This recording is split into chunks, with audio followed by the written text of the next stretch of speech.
दोस्तों आज के इस वीडियो में हम बात करेंगे कि आखिर आपको अलग अलग एक्सचेंजेस पे बिटकॉइन के अलग अलग प्राइसेस क्यों देखने को मिलती है।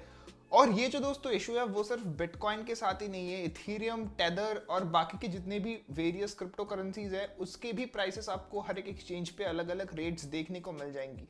अब दोस्तों इन रीजंस में जो पहला रीजन है वो है लिक्विडिटी का। अब लिक्विडिटी से मैं क्या मीन करना चाह रहा हूँ, let me elaborate a little bit on that. अब दोस्तों कोई भी एक्सचेंज, अगर हम इंडियन एक्सचेंजेस की बात करें, उनमें जो ट्रेडिंग वॉल्यूम्स है वो इंटरनेशनल एक्सचेंजेस के कंपैरिजन में बहुत ही कम होती है। तो इसमें क्या होता है प्रॉब्लम की कभी कभी मार्केट में जब मान लो प्राइसेस ऊपर जा रही होती है तो बहुत सारे बायर्स आ जाते हैं और जो सेलर्स है वो गिर जाती है। तो इससे ऑटोमेटिकली जो डिमांड है वो बढ़ने लगता है और इसके कारण से जो आपको एक आर्टिफिशियल प्राइस राइज है वो आपको देखने को मिलता है। तो इसी एक मेन रीजन की वजह से आपने देखा होगा जो टेदर एक्चुअली में डॉलर पेक्ड होना चाहिए 74-75 रुपीज का, वो आपको एक 6-7 रुपए के प्रीमियम पे मिलता है कोई भी इंडियन एक्सचेंज पे। बट वही सेम चीज अगर आप कॉइन बेस या फिर बाइनेंस पे देखोगे तो वो जो टेदर का प्राइस है that is around 74-75 rupees, which is just like the US dollar.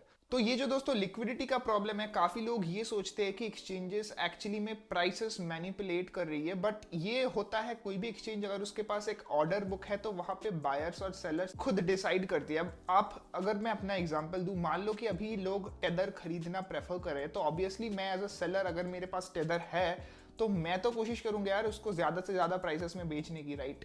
अब दोस्तों सिमिलरली प्राइसेस गिर भी जाती है इंडियन एक्सचेंजेस पे जब ज्यादा सेलर्स हो जाते हैं एज कंपेयर टू बायर्स। और ये जो इंसिडेंट है वो अपने ड्यूरिंग दैट फड देखा होगा जब लोग पैनिक सेल कर रहे थे because of that news of crypto ban.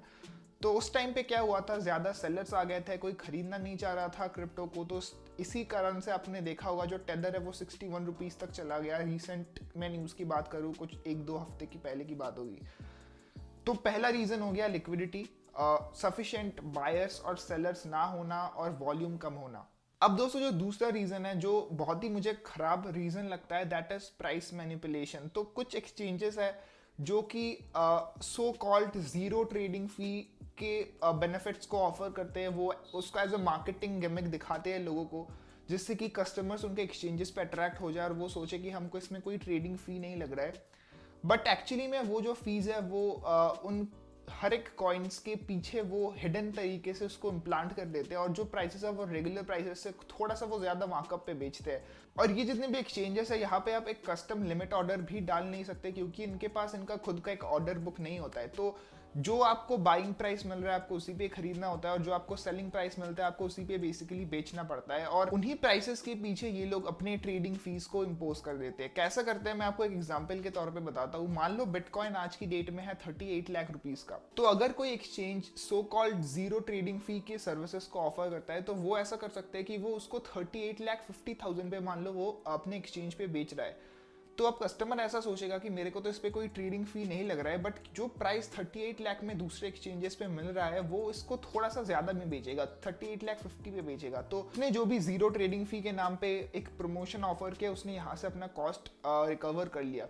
Same होता है सेलिंग के केस में। मान लो अभी लोग बिटकॉइन को 37 लाख पे बेच रहे हैं ग्लोबली, तो ये जो एक्सचेंज है वो उसकी रेट को भी थोड़ा सा कम कर देगा और वो उसको 36,50,000 कर देगा फॉर एग्जाम्पल। तो वहां पे भी ये लोग ऐसे पैसे कमाते हैं एज अ हिडन फी। अब दोस्तों इसी को एलैबोरेट करने के लिए मैंने 4 डिफरेंट क्रिप्टो एक्सचेंजेस को पिक किया है। आई थिंक यही मेजरली एक्सचेंजेस है जो कि हम में से ज्यादातर लोग यूज करते हैं और इनमें जो प्राइसेस है उसको मैंने थोड़ा सा कंपेयर किया है। तो यहाँ पे दोस्तों मैंने आज की डेट में जितने भी पॉपुलर इंडियन एक्सचेंजेस है और जो एप्लीकेशंस है उनको मैंने इंस्टॉल करा है अपने फ़ोन में। और यहाँ पे हम लोग देखेंगे कि हर एक एक्सचेंज में क्या हमको बिटकॉइन के प्राइसेस देखने को मिलती है। तो हमारे लिस्ट में सबसे पहला है बाइनेंस, जो कि है highest liquidity all over the world. तो यहाँ पे जो बिटकॉइन का करंट प्राइस चल रहा है इनके एक्सचेंज पे that is around 37,56,000, right. But आपको इस प्राइस पे ख़रीदने को नहीं मिलेगा क्योंकि अगर आप P2P में जाओगे, क्योंकि आप बाइनेंस पे डायरेक्टली INR ऐड नहीं कर सकते हो, तो आपको P2P से अगर बिटकॉइन ख़रीदना पड़ेगा तो आपको मिनिमम 40 लाख रुपए देना पड़ेगा। और ये सबसे सस्ता प्राइस है क्योंकि यहाँ पे मैंने कुछ और फिल्टर वगैरह नहीं डाला है। सो 40 lakh rupees is what bitcoin is selling in Binance. इसके बाद हम दोस्तों देखेंगे कॉइन स्विच कुबेर को। यहाँ पे इन्होंने कितने में बिटकॉइन को लिस्ट किया हुआ है।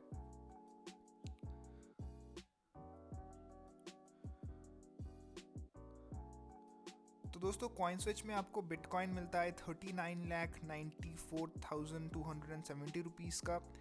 बाइनेंस पे दोस्तों जो ट्रेडिंग प्राइस था वो था 37 लाख का, और यहाँ पे कॉइन स्विच में जो ट्रेडिंग प्राइस है दैट इज़ अराउंड 39,94,000। इसके बाद जो हमारा नेक्स्ट एक्सचेंज है वो है CoinDCX। CoinDCX पे भी हम लोग देख लेते हैं कितना प्राइस पे बिटकॉइन बिक रहा है। तो दोस्तों CoinDCX में बिटकॉइन कुछ 39,95,000 का बिक रहा है। हमने कॉइन स्विच कुबेर में देखा 39.94, यहाँ पे 39.95। ऑलमोस्ट सिमिलर प्राइसेस हैं इन दोनों ही एक्सचेंजेस में। इसके बाद आता है WazirX। WazirX में जो बिटकॉइन है that is selling for 39.75 which is by far the lowest among all Indian exchanges. Lastly है Vault, जो कि एक स्टेकिंग प्लेटफॉर्म है फॉर क्रिप्टो, और साथ में इनका कुछ एक्सचेंजेस का भी ये लोग सर्विस प्रोवाइड करते हैं। तो इनका भी एक बार हम लोग प्राइसेस चेक कर लेते हैं। तो यहाँ पे अगर आप बाई और सेल पे जाओगे, यहाँ पे बिटकॉइन का जो प्राइस है दैट इज़ 39,84,000। तो WazirX में है 39.75, 73 एक्चुअली। इसके अलावा CoinDCX पे है 39.95, कॉइन स्विच कुबेर पे है 39.91, और लास्टली है बाइनेंस जो कि है 37.58। तो बेसिकली ये जितने भी प्राइसेस के डिफरेंस है वो आपको हर एक एक्सचेंज पे देखने को मिल जाएंगे। तो दोस्तों जैसा कि आपने देखा हर एक एक्सचेंज पे आपको अलग अलग प्राइसेस देखने को मिलती है and it is very common. तो एज अ इन्वेस्टर आपको हमेशा उसी एक्सचेंज को पिक करना पड़ता है जिसमें कि आपको अच्छे प्राइसेस मिले, अच्छी लिक्विडिटी मिले, और जिस टाइम पे आप बाय या सेल करना चाहो तो आप ग्लोबल रेट्स पे कर पाओ। ऐसा ना हो कि आप एक बहुत ही सस्ते में अपना बिटकॉइन बेचो या फिर बहुत ही एक्सपेंसिव आप बिटकॉइन खरीदो। So guys that was all for this video. I hope you guys liked it. Video के बारे में आपके क्या थॉट्स है उसको कमेंट्स में डेफिनेटली शेयर करना, और अपने फीडबैक्स को डेफिनेटली यार मुझे बताना कि मैं वीडियो को और कैसे इंप्रूव कर सकता हूँ। तो उस बारे में डेफिनेटली अपने सजेशंस कमेंट बॉक्स में डाल देना। अगले वीडियो मिलते हैं, तब तक के लिए बाय।